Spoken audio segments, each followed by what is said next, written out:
Welcome back to On the Record. I'm here in the Tech Data offices, and I'm here with Reid, who is the president of Tech Data Canada and a longtime friend. Welcome back to the show. Thank you, Robert. Pleasure. There's a whole paradigm shift going on in the industry, and everybody knows that. We're talking about cloud, and we're talking about SaaS and managed services and virtualization, and basically everything as everything as a service. For a VAR or a channel partner, I guess we should call them nowadays because there's so many other things. But for a channel partner to be successful, what do you think they're going to have to do? Fascinating question. We ask ourselves this all the time. I would tell you that there's no one answer. There are many different iterations of what a VAR will continue to look like in the future, and many will continue to look like they do today. And I think more geographical when I say that a VAR in Sudbury or Lethbridge will continue to service the requirements of the local end user facility, and in many regards has become the technology expert in those communities, and that'll continue to function in that fashion, and they'll continue to be great partners of ours and our competitors and the vendors that we mutually represent to them. The interesting move, I think, will be in the major centers across certainly the world, but in Canada, what we're talking about now.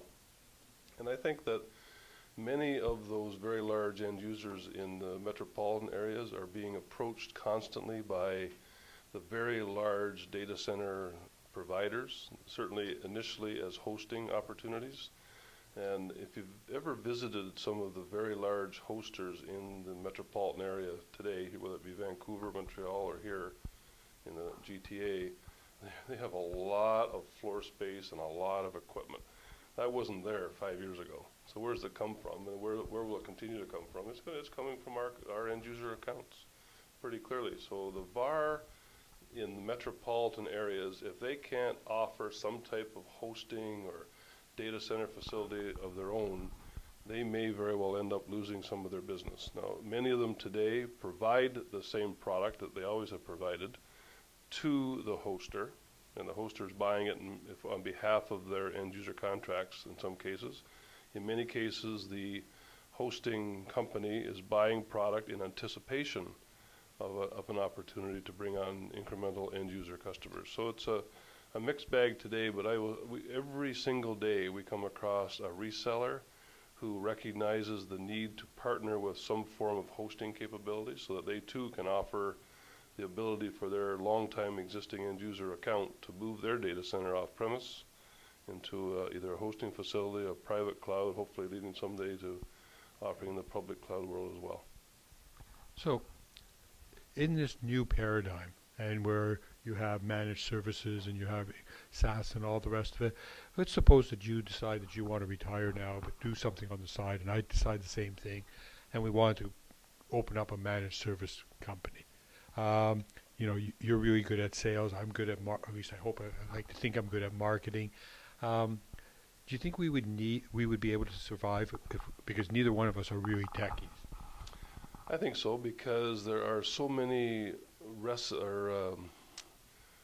menus that we can go and purchase. There are so many offerings available today by the vendor community and by many third parties that all we need to do, and this is what many of the successful VARs are doing today, is they're not building their own. They're going and picking off a menu shopping list from some of the providers and offering services to their clients, not stuff that they've had to build, but it's stuff that they can represent and make margin on. So it's not unlike the past, except the SKU that they're selling is a managed service SKU.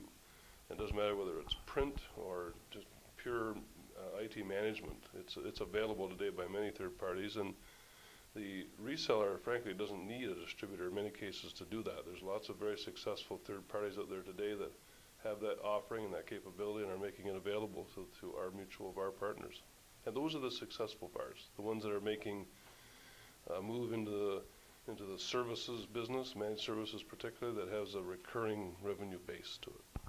Yeah, and so you have the same thing with software as a service and technology as a service and just anything as a service.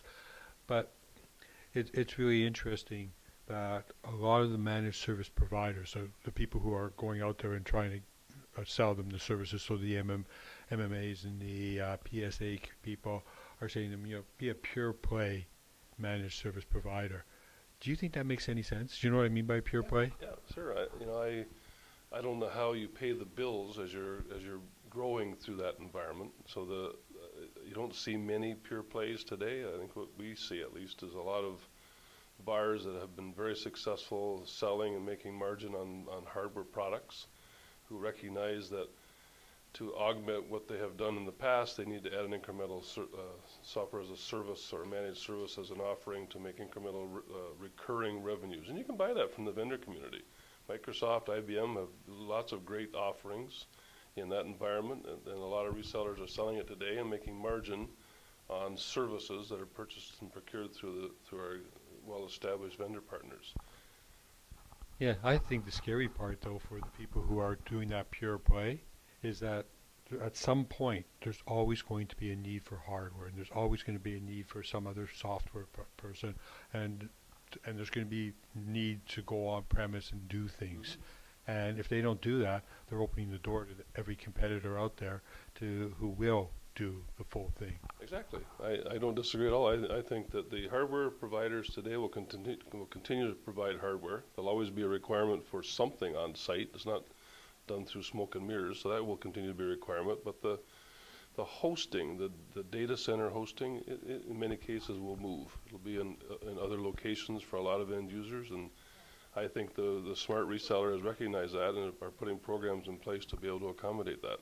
We had our Tech Select conference last week just down in Florida, and it was amazing the number of resellers who have moved into those initiatives on their own. Things like providing IP phones to their end user, because there's a hosting service available in Toronto that offers a hosted Cisco network for IP telephony. So all they're selling to the end user is IP handsets, and they're charging the user X dollars a month to attach to the data center that's hosted the Cisco UC equipment, and they're running a internet phone. Yeah, it's the whole world has changed, but really, if you look at it, distribution's role is still to help the VAR find the channel partner find whatever it is that they need and be able to source it, and you aggregate it for them and put it together and send it out. What are you like? So I'm making that from 10,000. What are you doing here to make it easier for the VARs to go to market?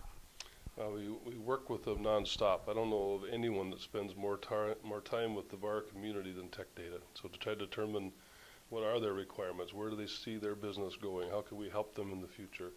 We talk about growth in the form of revenue, unfortunately. If you looked at the number of units that we sell today versus 5 years ago, it's dramatically up. Like, the requirement to procure product is growing astronomically, but the prices are going the other way.